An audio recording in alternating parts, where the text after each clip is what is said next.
Hi everyone, I hope you're doing super well. Today we're going to do something that I haven't done in a while, and that is a plant unboxing. I ordered a plant for a friend, and we're going to see how it arrived. So let's get to it.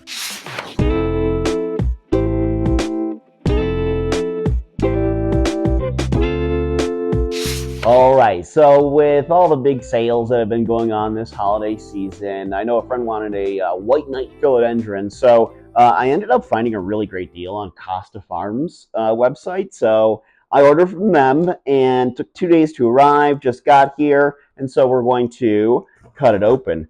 I only know a little bit about white knight philodendrons, but standard philodendron care, bright indirect light, and you know the gist of these plants.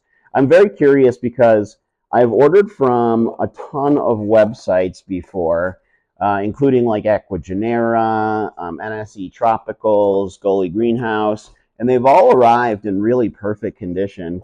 So I'm very curious to see how Costa Farms does with their plants and how they go about sending them. I have to say this was a really great deal because I think it was on Black Friday, or no, Cyber Monday.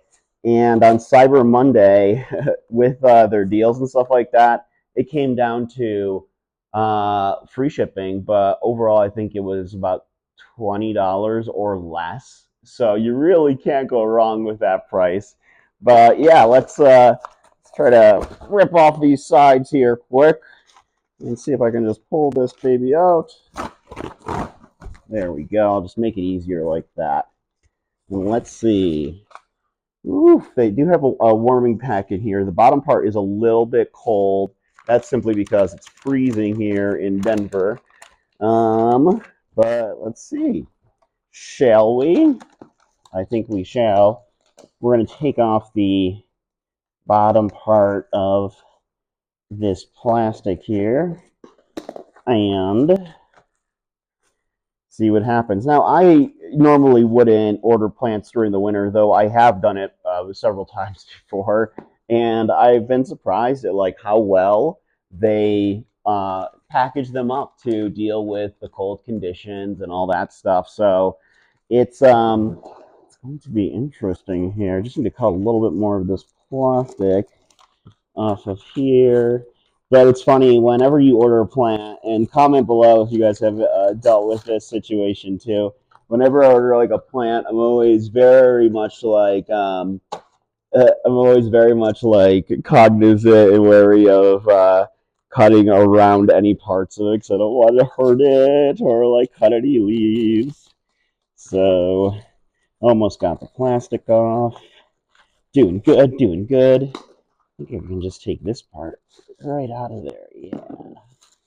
There we go. Oof, yeah, that soil's a little bit cold, but hopefully the plant looks fine. Let's see here, shall we? And put it over here.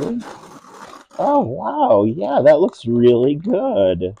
The leaves look a little bit, dirty, but that's of course part of the, process of it having the soil inside there and all that stuff. What I'm probably going to do is take a little heat mat out and place it on there. But this one has some really nice variegation. So, wow. Yeah, that's pretty. Well, I've got to say, I'm impressed. I mean, look at that. Yeah, that came in really, really nice. And so, yeah, I'm sure the plant's in shock right now just because of, the cold weather, the cold temperatures, and all that jazz. But I have a feeling that it'll acclimate and warm up to my climate here pretty well. And then, send it off to my buddy because it was his birthday recently. He really wanted one of these plants. And so, man, I can't get over that variegation. Look at that one white leaf there. Isn't that so pretty? Yeah, so I would have to say, I mean, other than the soil being a little bit cold, it's in really good shape. And you know how philodendrons are. They're very hardy plants, super tolerant of like, different conditions and so forth. and I have a feeling like if it does struggle, let's say with the cold soil. I don't know. I might wait a day or two and repot it for him, just to get some better soil in there, because this looks like it's mostly cocoa coir type of peat moss type of soil, stuff that's easy to transport with. So what I'm going to do is probably take some of my chunky aeroid soil mix, which I've done videos about, and you should check them out because it involves orchid bark, cocoa coir nuggets, uh, regular soil, perlite, lots of perlite, and charcoal. So yeah, it'll do really well.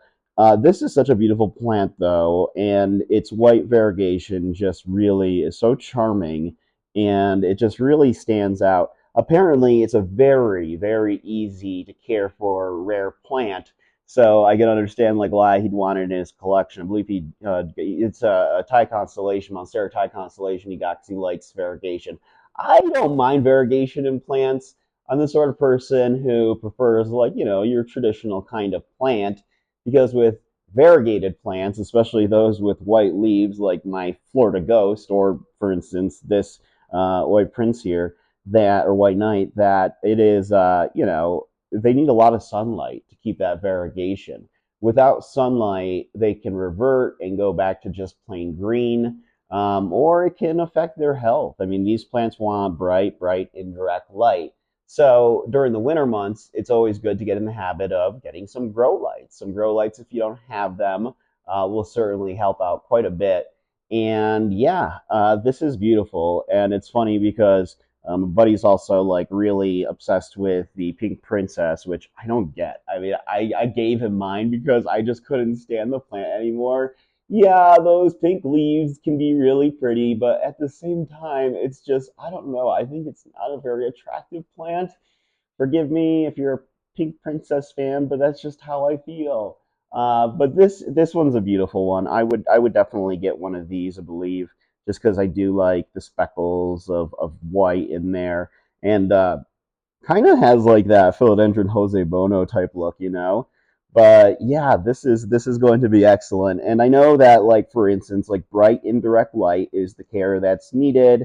You let it dry out in between waterings.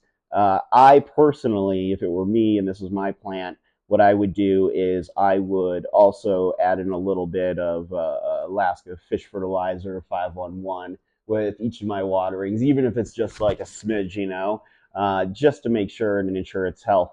Also, the sort of plant that will thrive in a high humid area. So, increasing your humidity, whether that's like a small humidifier, placing around other plants, would certainly help. But yeah, of all the variegated kind of philodendron, I would say this one's absolutely gorgeous. The only variegated plant that I really want is a variegated Billietier, because I love my Billy, and I think it would look so beautiful having a variegated one. But yeah, I'm excited to give this to my buddy, and I am also going to post a list on my website, plantswithkevin.com, a list of other reputable sellers who tend to transport plants well, even during the winter months, that you should check out. So make sure to click on that article, because you might find some really good deals too. But hey, I want to thank you guys again so much for watching. If you haven't already, please like this video, subscribe to my channel, hit that notification button so you can see more fun and interesting planty content just like this. I'll see you guys in the next video.